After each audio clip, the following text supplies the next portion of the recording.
nước này nằm thế này cái gì ꯑꯩꯈꯣꯏꯒꯤ ꯀꯣꯀꯣꯃꯤꯅ ꯆꯪꯁꯤꯜꯂꯛꯄ ꯍꯥꯏꯕꯗꯤ ꯍꯟꯗꯛꯀꯤ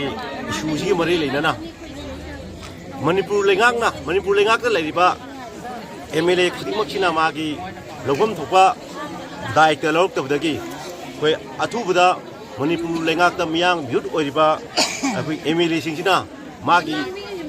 ꯗꯥꯏꯇ ꯑꯗꯨ ꯂꯧꯔꯒ ꯑꯩꯈꯣꯏ ꯃꯅꯤꯄꯨꯔ ꯀꯟꯕꯗ ꯑꯆꯧꯕ ꯁꯔꯨꯛ ꯌꯥꯒꯗꯕꯅꯤ ꯅꯠꯇ꯭ꯔꯒꯗꯤ ꯃꯗꯨꯗ ꯐꯐꯠꯇ ꯗꯥꯏꯇ ꯅꯁꯥꯅ ꯄꯨꯖꯒꯗꯕꯅꯤ ꯍꯥꯏꯗꯅ ꯀꯟꯕ ꯈꯣꯡꯖꯪ ꯆꯪꯁꯤꯜꯂꯛꯄꯗꯒꯤ ꯑꯩꯈꯣꯏꯅ ꯑꯜꯇꯤꯃꯦꯇꯝ ꯑꯃ ꯄꯨꯡ 12ꯒꯤ ꯊꯥꯕꯗꯒꯤ ꯅꯍꯥꯟꯁꯤ ꯑꯩꯈꯣꯏꯒꯤ ꯄꯨꯡ 12ꯒꯤ ꯃꯅꯨꯡꯗ ꯃꯈꯣꯏꯅ ꯇꯧꯕ ꯉꯝꯗꯕꯗꯒꯤ ꯑꯩꯈꯣꯏ ꯉꯔꯥꯡꯐꯥꯎ ꯃꯇꯝ ꯂꯧꯔꯒ ꯌꯥꯅꯔꯒ ꯉꯔꯥꯡꯁꯤ ꯑꯃꯨꯛ ꯃꯇꯝꯁꯤ ꯑꯩꯈꯣꯏꯒꯤ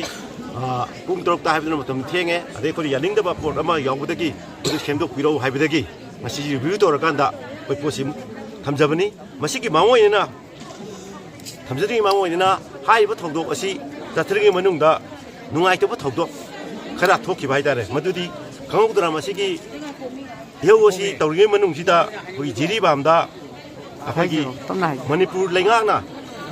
ꯏꯁꯄꯤꯁꯤꯌꯦꯜ ꯀꯃꯥꯟꯗꯣ ꯑꯣꯏꯅ ꯊꯝꯕ ꯁꯤꯅꯤꯌꯔ SP ꯑꯩꯈꯣꯏꯒꯤ ꯍꯥꯟꯅ ꯂꯦꯐꯇꯤꯅꯦꯟꯠ ꯀꯣꯔꯅꯦꯜ ꯑꯣꯏꯔꯝꯕ ꯅꯦꯛꯇꯔꯅ ꯑꯩꯈꯣꯏꯒꯤ ꯃꯍꯩꯔꯣꯏ ꯑꯅꯤ ꯁꯤ ꯑꯩꯈꯣꯏꯒꯤ ꯄ꯭ꯔꯣꯇꯦꯁ ꯇꯧꯕ ꯃꯍꯩꯔꯣꯏ ꯑꯅꯤ ꯑꯃꯅ ꯑꯩꯈꯣꯏꯒꯤ ꯅꯨꯄꯤ ꯑꯃꯒꯤ ꯃꯉꯛ ꯄꯥꯏꯗ ꯃꯦꯠꯂꯨꯕꯗꯒꯤ ꯑꯅꯤꯗꯨꯅ ꯃꯌꯥꯝꯅ ꯁꯥꯎꯔꯛꯄꯗꯒꯤ ꯃꯗꯨꯒꯤ ꯏꯟꯅ ꯈꯣꯟꯅ ꯇꯧꯕꯗ ꯅꯣꯡꯃꯩꯅ ꯀꯥꯞꯊꯣꯔꯛꯄꯗ ꯑꯩꯈꯣꯏꯒꯤ ꯑꯉꯥꯡ ꯑꯃ ꯂꯩꯈꯤꯗ꯭ꯔꯦ ꯃꯍꯩꯔꯣꯏ ꯑꯃ ꯂꯩꯈꯤꯗ꯭ꯔꯦ ꯑꯃꯅ ꯌꯥꯝ ꯁꯥꯊꯤꯅ ꯁꯣꯛꯑꯦ ꯃꯗꯨ ꯑꯩꯈꯣꯏ ꯀꯣꯀꯣꯃꯤꯅ ꯃꯗꯨ ꯑꯩꯈꯣꯏ ꯁꯤꯒꯤ ꯃꯤꯐꯝꯁꯤ ꯆꯠꯊꯔꯤꯉꯩ ꯁꯤꯗ ꯇꯧꯔꯛꯄꯅꯤ ꯑꯗꯨꯅ ꯀꯃꯥꯏꯅ ꯇꯧꯒꯦꯗ ꯃꯗꯨꯒꯤ ꯃꯅꯨꯡꯗꯨꯗ ꯆꯠꯊꯔꯛꯄ ꯑꯃ ꯑꯣꯏꯕꯅ ꯑꯩꯈꯣꯏꯅ ꯑꯊꯨꯕꯗ ꯈꯨꯗꯛꯇ ꯃꯗꯨ ꯄꯨꯡ 12ꯒꯤ ꯃꯅꯨꯡꯗ ꯑꯩꯈꯣꯏꯒꯤ ꯅꯦꯛꯇꯔ ꯍꯥꯏꯕ ꯀꯩꯅꯣꯁꯤ ꯂꯧꯊꯣꯛꯀꯗꯕꯅꯤ ꯑꯩꯈꯣꯏ ꯇꯔꯃꯤꯅꯦꯠ ꯇꯧꯒꯗꯕꯅꯤ ꯍꯥꯏꯕꯗ ꯃꯈꯣꯏꯁꯤ ꯗꯤꯁꯀꯟꯇꯤꯅ꯭ꯌꯨ ꯇꯧꯕꯅ ꯃꯥꯁꯤ ꯀꯣꯟꯇꯦꯛꯇ ꯂꯩꯕꯅ ꯈꯨꯗꯛꯇ ꯗꯤꯁꯀꯟꯇꯤꯅ꯭ꯌꯨ ꯇꯧꯔꯦ ꯑꯗꯨꯒ ꯃꯥꯁꯤ ꯑꯩꯈꯣꯏ ꯕꯨꯛ ꯇꯧ ꯍꯥꯏꯕꯗꯒꯤ ꯃꯥꯁꯤ ꯑꯩꯈꯣꯏꯒꯤ IG ꯑꯃꯗꯤ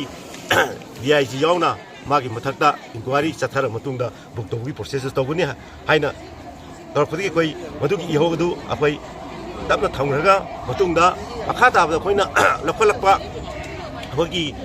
MLA ꯁꯤꯡꯅ ꯇꯧꯒꯗꯕ ꯃꯊꯧꯁꯤꯡ ꯇꯧꯗꯕꯗꯨꯒꯤ ꯃꯇꯥꯡꯗ ꯃꯈꯣꯏꯅ ꯉꯁꯤ ꯔꯤꯚ꯭ꯌꯨ ꯇꯧꯔꯒ ꯄꯤꯔꯛꯄꯗ ꯃꯈꯣꯏꯅ ꯍꯥꯏꯕꯁꯤ ꯑꯩꯈꯣꯏꯅ ꯈꯨꯗꯛꯇ ꯅꯍꯥꯟ ꯃꯤ ꯁꯤꯈ꯭ꯔꯕ 6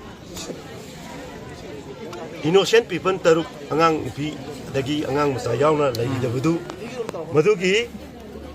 ꯀꯩꯅꯣꯗ ꯆꯠꯊꯔꯛꯄ ꯊꯧꯗꯣꯛꯇꯨꯒ ꯃꯔꯤ ꯂꯩꯅꯅ ꯃꯈꯣꯏꯅ ꯀꯩꯗꯧꯒꯦꯗ ꯑꯩꯈꯣꯏꯒꯤ ꯍꯦꯛ ꯑꯣꯏꯕꯒ इखंग खंगोदना आपस बात हमजलपा कईगिनो मरम इखंग खंगदना कोई सेंट्रल लेंगांग थंजलपनी मधु कोई खुदता हंदोकदबनी हाइबदुदा कनब डिमांड मा कोई यावगी मधुदा मखोई कनोना कोई स्टेट लेंगांगना मधु सेंटर की मथक्ता नुमित तरेन इ मनुंगदा हंदोरकदबनी मधुसु हाइदना मखोइना पीरे आसपासी रिव्यू तौबगी मधु नोंगनि हंदोरप याय अदे अमना कोई नान लेगिदबा कोई इनोसेंट पीपल 6 नुपी आंगांग थी नुपी आंगांग यावना ले हाखिबसी की मरी लेनना अखोगी मास ऑपरेशन अमा अदि उकी मिलिटेंट ग्रुप खुदिवकी मथक्ता ऑपरेशन चथरगनी हाइदना मिलिटेंट मनुंगदा मखोइ मदुकी फिरे ममसु लबिरे हाइतारको मदुनि खोइ गरांग उकी मिलिटेंट हाबितोगा मिलिटेंट ग्रुप की मथक्ता चथबियु हाइबनि खोइना अदुकी मथंगना अमुक मसागी खोइगी लेगिद्रबा इनोसेंट तरुक अदो मखोइगी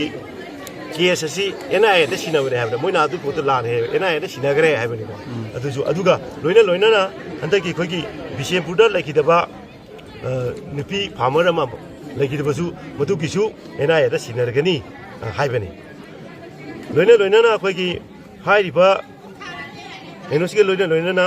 लाइरिबा मथक्ता पिखिबा रिजोल्यूशन से खोइगी थबकता अकंगबा मतमगी मनुंगदा हाइबदी निमित 3 निगी मनुंगदा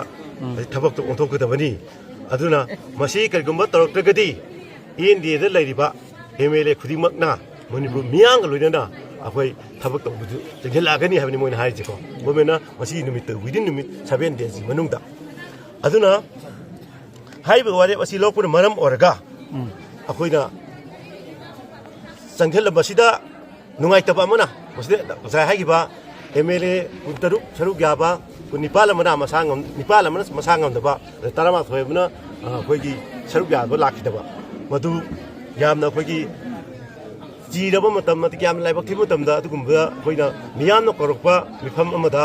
मियामना लेपप्पा वारप अमदा यावगिदिबसे यामना लाइबक थिबनी मियांगिदमत खलनि हाइबा वफमदसु थमजनिंगी अदुगा लोइना असिगुम वारेपसिंग से मुखोइना नुमित तेरेनि की मनुंगदा लौरक्तब तारगदि हुकुमिना मियांगा लोइना अकनबा खोंजंग कया अखोइगी लेंगाक्सिगी मथक्ता अमदि सेंट्रल लेंगाकी मथक्ता जथगनी अदुगी मथक्ता अखोइना